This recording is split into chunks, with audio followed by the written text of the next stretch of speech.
Hello, Ken Alston here. I'm known today as the trusted authority on the implementation of corporate sustainability. I've been fortunate to work with dozens of small, medium, and large businesses over my career, and I was one of the first people to ever put the word sustainable in my job title, way back 30 years ago in 1992. Back then, I was working for the US-based fast-moving consumer goods company, SC Johnson. After about 13 years working in Europe in a variety of manufacturing, R&D, and marketing roles, I was invited to come to the corporate headquarters in the US to help manage a new corporate sustainability group. Back then, corporate sustainability was in its infancy, and it was an exciting time to be able to explore the issues, opportunities, and to meet with the global thought leaders of the time.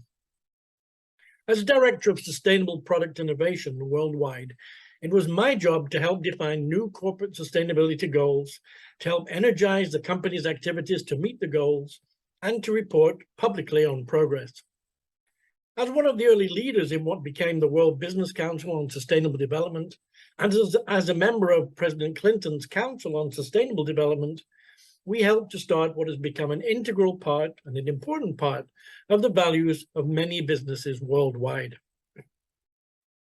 Although we were recognized for our leadership with the award of the World Environmental Center's Gold Medal for Excellence with our early sustainability programs, I could see over time that the pace of progress was slowing, and that ultimately what we were doing would not lead to sustainability in its fullest definition.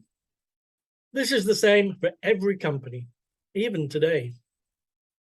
If you're working on sustainability in your company, I'm sure you're putting your full effort in, as I was, to moving your organization forward, to be a better steward of the environment, to be more socially aware and responsible, to continue to provide economic value for shareholders and other stakeholders.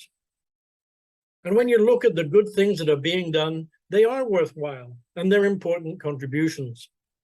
But fundamentally, they're likely to still be insufficient to deal with the enormous challenges and complexities of sustainability writ large. The second half of my career has been as a consultant, working on corporate sustainability and also leading in the dissemination and implementation of new concepts, such as cradle-to-cradle design and what is now known as the circular economy.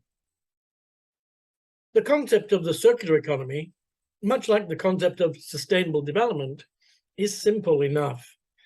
That's because concepts are designed to be simple, to catch your attention, to give you a paradigm shift and a new perspective, a new way of looking at things.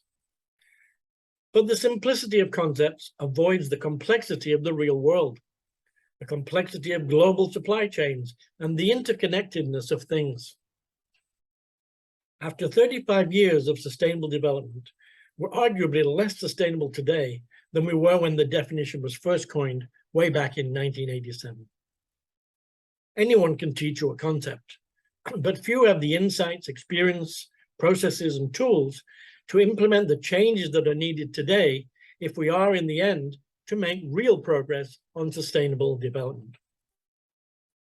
In addition to continuing to raise the awareness of these issues and pointing out the inadequacies of most current approaches, as I'm doing now in this video, I'm increasingly working with companies and business organizations to change behaviors, to change the business models on which commerce relies, to change the relationship between my clients and their customers, to change the distribution channels which businesses use one with another, all with the intention of creating a more sustainably circular economy that saves money, makes money, and at the same time contributes positively to social, environmental, and of course, economic interests.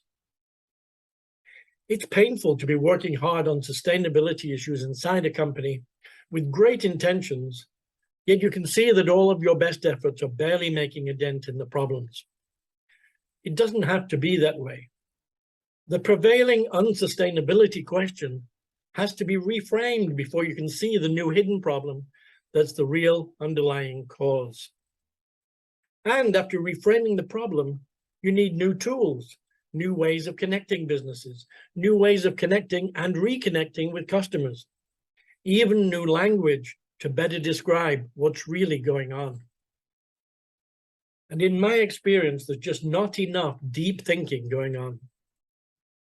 Not enough time and attention spent searching for the immutable truths that underpin natural sustainability, and then translating these truths to our complex technological world. Too much shallow sustainability and what I call flat two-dimensional teaching. In my work, I've uncovered 11 blind spots that are a significant part of the reasons why we're still unsustainable after 35 years of seeking sustainability. Now I help providing cities, businesses, and business organizations with new multidimensional roadmaps, digital tools, and ways to communicate how new sustainably circular approaches can make and save money while reducing negative impacts and increasing positive beneficial impacts. If, like me, you realize that the conventional approaches to unsustainability are insufficient, you also realize that your conventional sustainability roadmap is the equivalent of a 15th century map of the world, misleading you as you navigate around, you need a new multidimensional sustainability circular map to guide your sustainability journey. If you'd like to apply for a free 30-minute strategy session with me, go to circulareconomy.expert.